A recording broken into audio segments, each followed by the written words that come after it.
Opioid addiction is an epidemic that's sweeping the nation. If you've been addicted or you are addicted, it's a battle for your soul.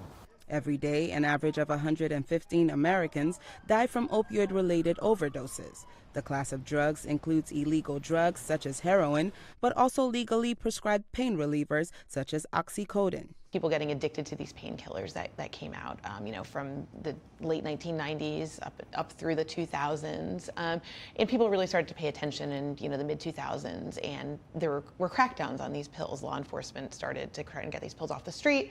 They cracked down on them. They became much, much harder to use. But in the same time, you had a lot of people who were addicted. So what they did was they then turned to heroin, which the cartels came in and put a lot of heroin on the street, and it was readily available.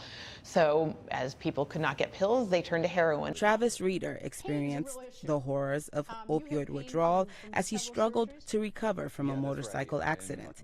He says opioids are not necessarily the issue.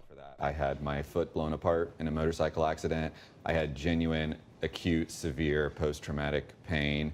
I needed medication. I needed pain management, but I didn't have it managed well over the long term, and that was the problem.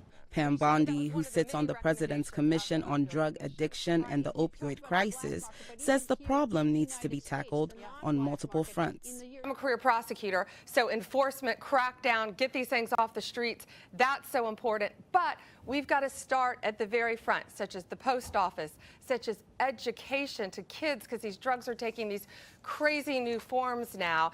Experts say even the ongoing crackdown on legal and illicit opioids hasn't had the desired effect, because opioid users will often turn to synthetic and sometimes more deadly options when they are unable to get their fix. Jesus Samaoni, VOA News, Washington.